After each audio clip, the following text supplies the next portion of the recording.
I think there's a greater awareness of the need to actually just be honest about how fast the emissions reduction is going to go. Hence, what I heard today about the realization, and just admission to say, are you asking us to mess up our economy? And these are just the honest conversations, which mean that things like climate interventions and climate engineering as a topic of research needs to be raised, and we need to bring it to the attention of policymakers that there are things that they might need to consider on behalf of the rest of the world.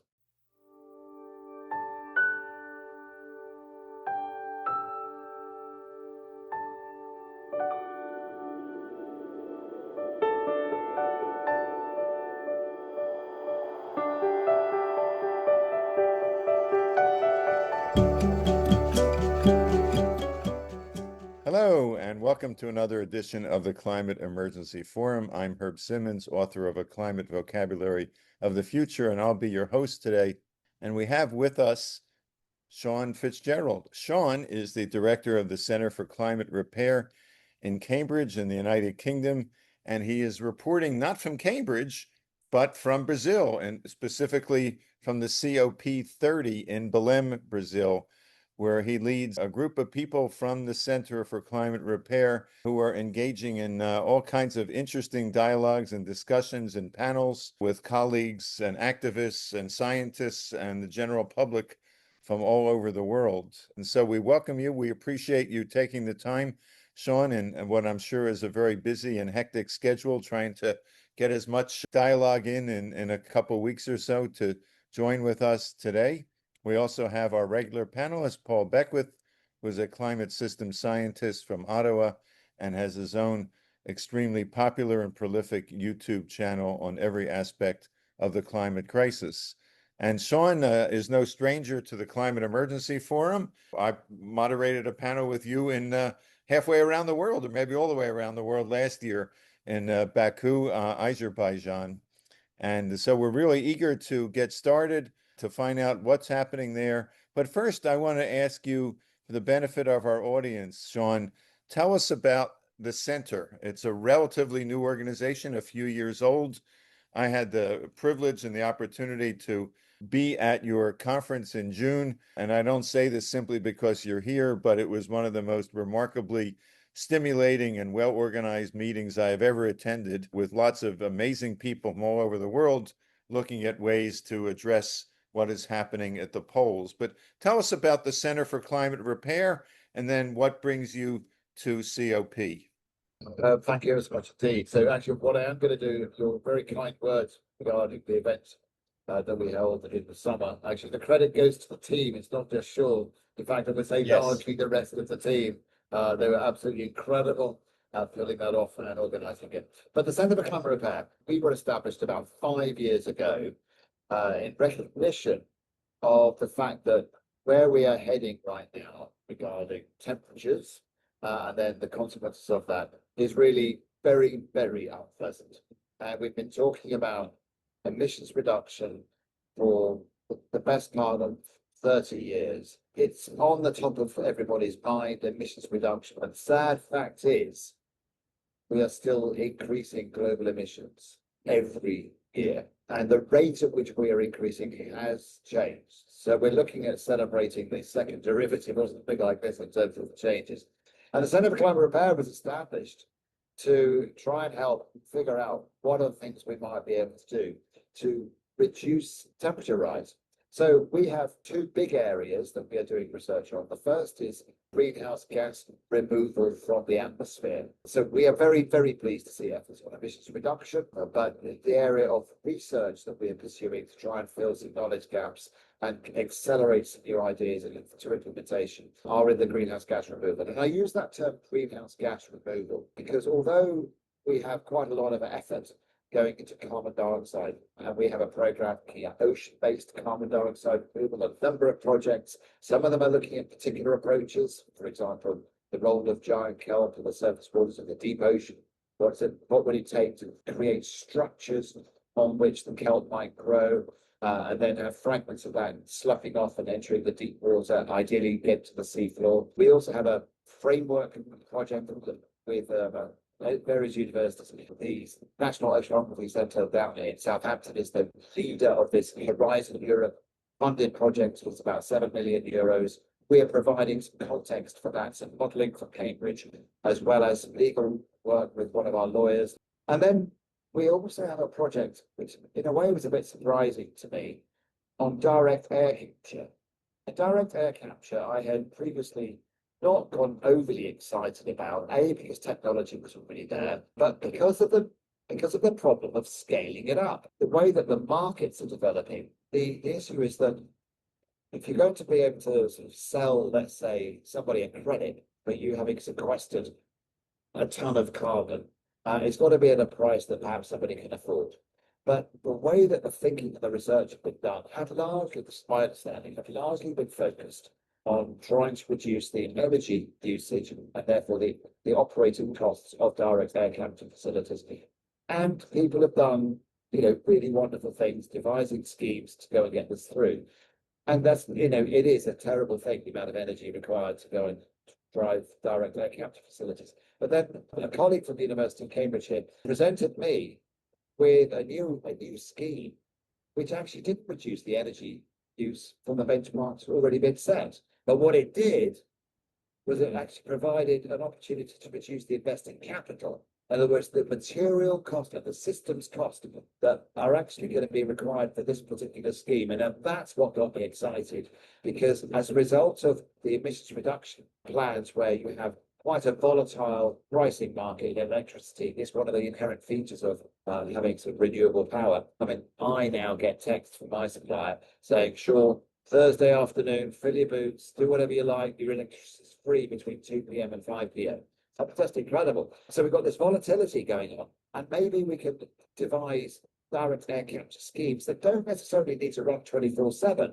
And that what doesn't make sense from a business point of view, if the capital cost of those schemes is high, if capital cost is really low, you can actually afford to basically trade arbitrage on when the price is low. So we've got a project on that. And then we also have some work trying to find out ways that we might be able to accelerate the rate of oxidation of the methane in the atmosphere.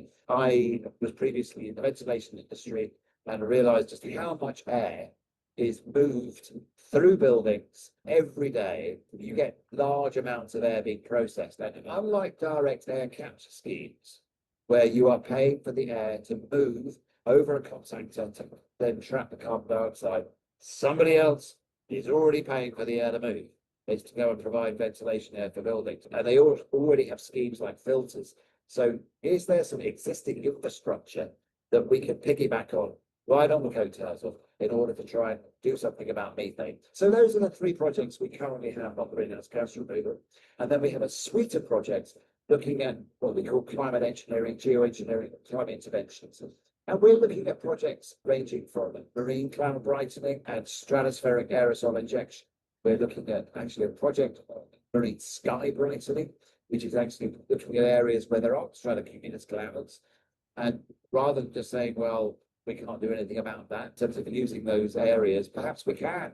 And instead of trying to make clouds brighter, maybe we could just make it a bit hazier. So making the air less translucent, and therefore trying to sort of save some of the heat getting to the surface of the ocean.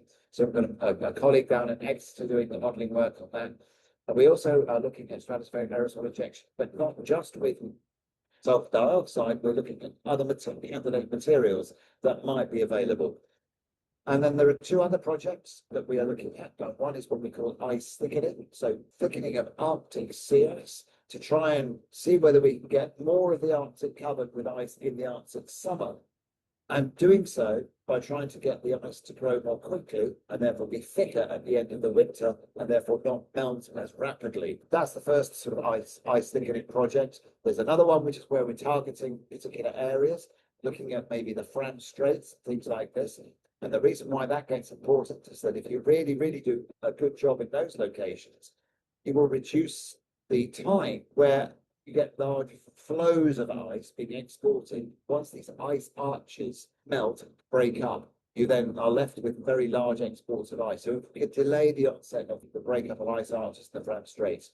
And then the last areas we're looking at things to do with glaciers. So what kind of glacier interventions can we save perhaps some of the glaciers that are entering the sea by protecting them from the warming seawater, seabed curtains, which is an idea that actually originated by my colleague John Moore. We're doing some work on different kinds of curtain ideas that might be able to be used.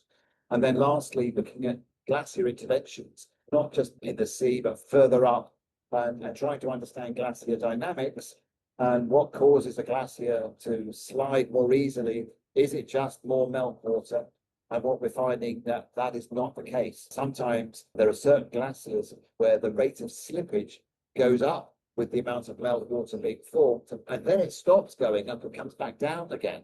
And these are incredible phenomena, but it also begs the question, therefore, is if that's the characteristic behavior that you're looking at, what kinds of things might you consider to try and tip the glacier to then go back into the slowing rate again? We don't know yet, but we're thinking about, can we try and get a glacier to transition by understanding glacier dynamics? So that's the range of projects, Herb. I've probably spoken for far too long as your opening gambit, but that's the sentiment I'm about. Thank you. And I think that what that demonstrates is the open-mindedness of the center. I mean, that, you don't have a kind of preconceptions about we're only going to look at this. This is the one solution and we're going to try to develop it. You're basically at the stage of taking, obviously, you have some reasonable screening criteria. You don't look at everything that somebody throws over your wall and say, hey, Shaun, take a look at this.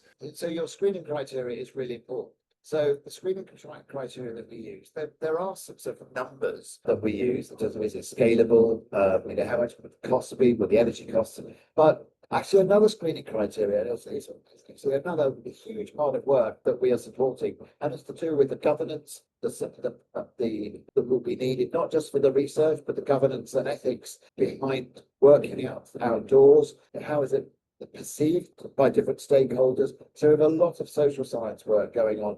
We're part of groups, not necessarily being led by the Centre for Economic Repair, but we are supporting them as well. So we see ourselves as part of a global community. So all of the projects that I mentioned, I must stress, they involve other institutions as well, Herb. So, we are just we're one piece of the jigsaw with many, many collaborators. And on some projects we're leading, but on others we're not. We're very gladly supporting those because there are really great academics and leaders who we are happy to collaborate with.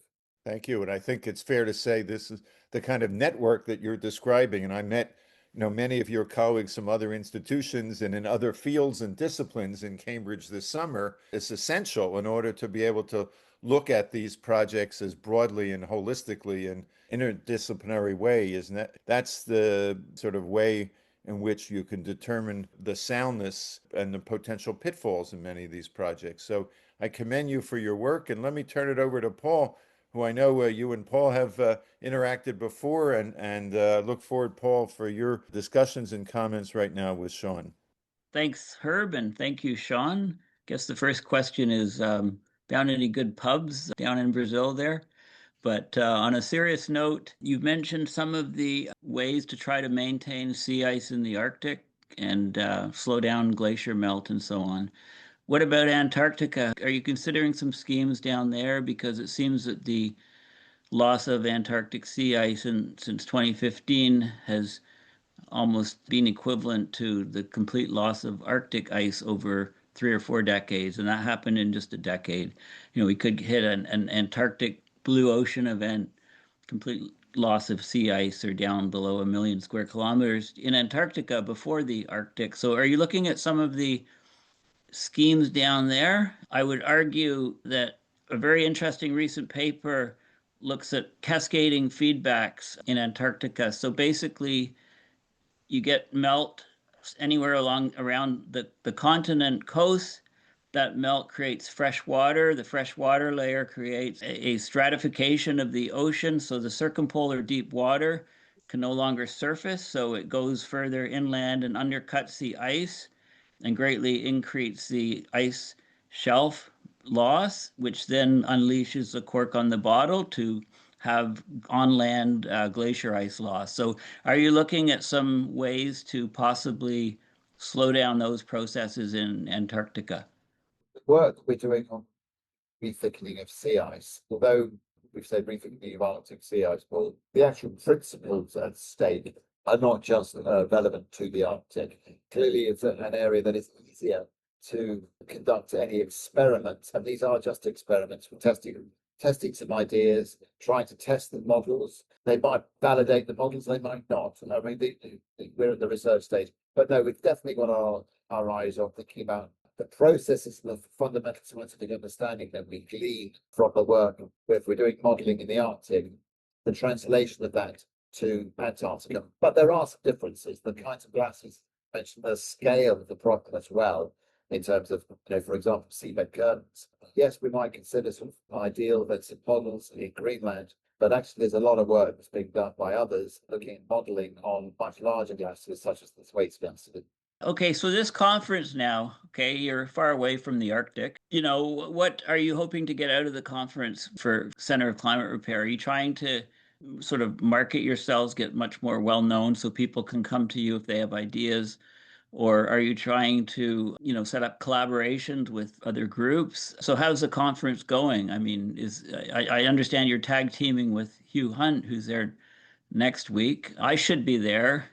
Herb should be there, but we're not next year, hopefully. Anyway, I'm jealous of you being down there, I guess is what I'm saying. I've been involved in various events, and what are we trying to get out of it? We are trying to, ultimately, we'd like to raise the topic of going beyond emissions reduction or going and the greenhouse gas removal, in other words, going beyond mitigation in the negotiating. In other words, let's just talk about these things, because at the moment it's not being discussed in the negotiating principle, and yet that's what we would like to at least have it on the table. Certain people don't like these approaches, Paul, but actually I don't think anybody likes where we're going. So it's really, we've got to figure out what is the least bad option that we need to be looking at. That's how I see these things, because actually the scaling up and the costs of deployment of some of these climate engineering is not trivial. But the costs of having to deal with the effects of unchecked climate change are much, much greater and are devastating for people. So we've got to get these things on the table as to say, what is it that we should be at least exploring, getting on the table as a subject of research, accelerating that research so we can make informed decisions about some of these things within, let's say, 225 years. That's what the fundamental thing is that we are trying to get out of this. Raising the profile and importance of repair is part of it. But I think more about the space and the community and the whole everything that's going on within the area of climate engineering. And the Centre for Climate Repair is just one part of that jigsaw puzzle. And I went to an event today where I was just listening in, and this is not in the pavilion, so this is not in the sort of the jamboree of different discussions. It was actually in one of the negotiating rooms, and it was about the just transition. So they had very senior people there, UK politicians, and there was a remark by one of the women from her country, and she made it really, really clear. This is why I would like more of this honest conversation. And the point that she made was that the problem is turning the taps off fast on their fossil fuel industry is going to really, really hammer their economy and their ratings, or as a country, their ratings. And she said, we don't have an international plan. It's not agreed. So right now, they're going to struggle to turn the taps off as quickly as, frankly, the climate needs. And it was just this realization of we haven't got this solution as to how to tackle their economy when their ratings are going to be absolutely hit. I don't have the answers either, Paul. I was really pleased to hear these issues being raised by senior politicians. Now, there were others celebrating the fact that made really good progress on emissions reduction, but it is an equal playing field.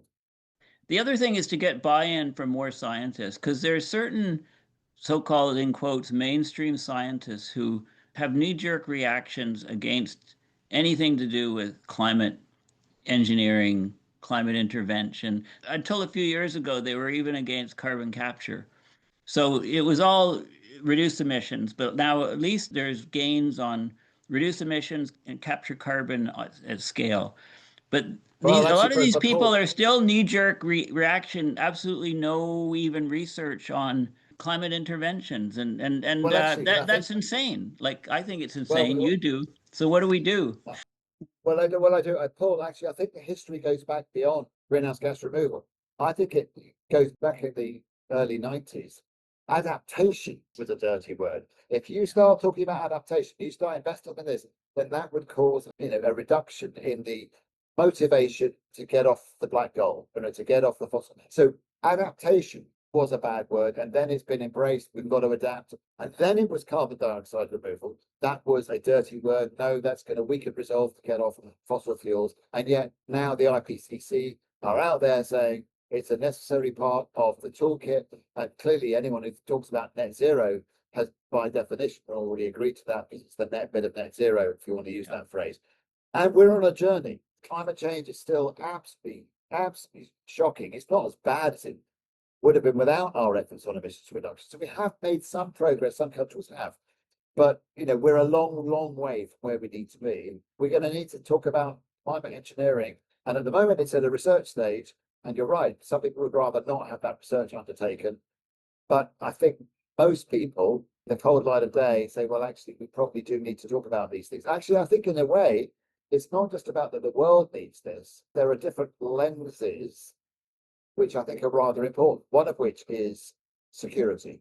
So there may be certain countries or actors that, in a period of time, if they see things like 3 years of drought, food shortages, water shortages, and the impacts on their society in terms of deaths, they might just say, look, it's all too much, and we're going to give, let's say, stratospheric aerosol injection a go. Yeah.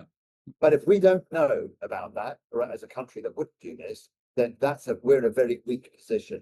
So from a security point of view, these are the sorts of issues that we should be aware of. I mean, I don't like that story. I don't like it, Paul, but we have to just face reality. That is a risk. Getting back to, the question and the challenge and the predicament of the fact that there are more and more conversations and panels and discussions at the pavilions and in the side events.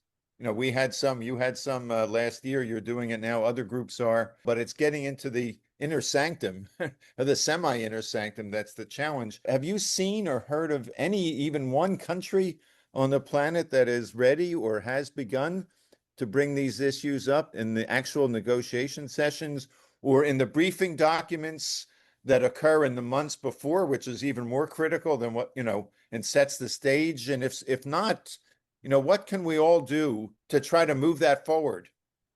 So, Herb, I haven't. That doesn't mean to say that they're not there. Shaun might not have looked closely enough, but I haven't. But that's where I do think, in answer to what can we do, that's where raising awareness of where we're heading. And actually, there are potentially some options, but we don't know enough about them. And getting that into the minds of funders, I don't mean philanthropists, I mean governments, to say, look, these are important topics that, in 5 years' time, we're going to need to know a lot more about this stuff because, of where we're going. So I think awareness raising, and then ideally gaining support for research into this so that people, if they're going to make decisions, they can be informed decisions. You don't need government, you just need one government, China. Their politicians are engineers. Their view on education and STEM and hard work are phenomenal, and they've demonstrated over and over in clean energy and solar and wind, energy storage. STEM is a big deal. They train more engineers in China than the rest of the world cumulatively combined, by a factor of 3 or something. So, I mean, have you tried to some collaborations there, or is that verbatim because of the UK government position? If we want to save our planet, I would back the Chinese horse. Who else can be leading this? I mean, China could go and do stratospheric aerosol injection. They can do all the studies. They can examine everything and just deploy it and save the entire planet before the rest of the planet even accepts that climate change is occurring. We've got so much denialism and nonsense in the West, and it's going to get worse with AI. You see an image online on social media, you don't know if it's real anymore because the AI generation is getting so good. So if we can't tell what reality is and what is not reality, how can we possibly address these pressing global concerns? Well, there are discussions with the Chinese, academics. So it's one of my very, very dear collaborators is a visiting professor at one of the Chinese universities, and he's leading one of the climate engineering projects which we're part of. I know there are live conversations, and the Chinese, they have a lot that they can potentially contribute in many ways to this area of science, and they haven't, to my knowledge, done a huge amount of it yet, but it's very much on their radar. That's reassuring, or at least that's a little pinpoint of light and hope. I'm wondering if maybe we should all think about trying to influence what goes on at the bond discussions that occur, sort of 6 months between each of the COPs, which begins to set the agenda. And if you at the center and some of your colleagues and all over the world, the folks you're working with in Australia and Chicago and wherever, sort of try to put together, and we'd be happy to help in any way we could, some kind of effort, put that on the agenda in Bonn. And again, I don't know the inner workings of this as well as most people, but some way to begin to sort of at least force these governments to say no, as opposed to not hearing anything or only hearing from the opponents. I've been following as closely as I can from a distance, what's going on there. And the folks who are lobbying for a non-use agreement have put out a 12-page polemical manifesto for why any kind of climate intervention is inherently wrong, evil, name your word, and they get lots of attention. And none of us doubt their sincerity or the fact that their goals are the same as our goals, a safer and healthier climate, but they have a very different kind of radical perspective and maybe a lot more faith in emission reductions that may have been warranted a decade ago or 2 decades ago, but not today. So anyway, any last words, Shaun, before we let you get back to the floor of COP? I mean, I think there's a greater awareness of the need to actually just be honest about how fast the emissions reduction is going to go. Hence, what I heard today about the realization, just a mission to say, are you asking us to mess up our economy from one of these countries? And these are just the honest conversations, which mean that things like climate interventions and climate engineering as a topic of research needs to be raised, and we need to bring it to the attention of policymakers that there are things that we might need to consider, or rather they might need to consider on behalf of the rest of the world. And I'm encouraged by the fact that there are some more honest conversations going on about why turning the taps off as fast as possible is not going to be an easy way forward, because it's down. You've heard that phrase before. It's the economy, stupid, but it's clearly there's a lot happening here, and it's timescales, who pays, who benefits, but we've got to face reality, all right? And I think it's going to dawn, and it is beginning to do so.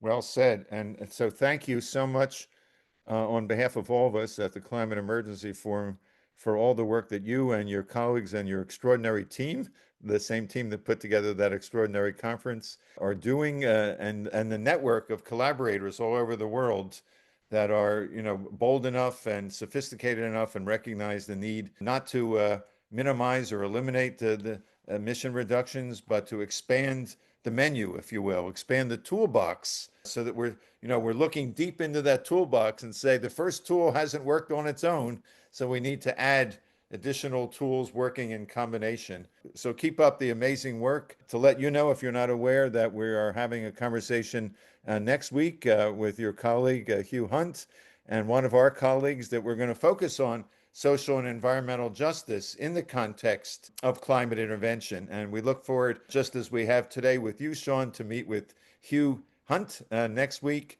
Thank you again so much. And those of you who are watching, we hope that you will contact your governments, your friends, your colleagues, tell them about the need to research climate intervention, tell them about it's absolutely critical to do so. The time frame is also critical. We don't have forever.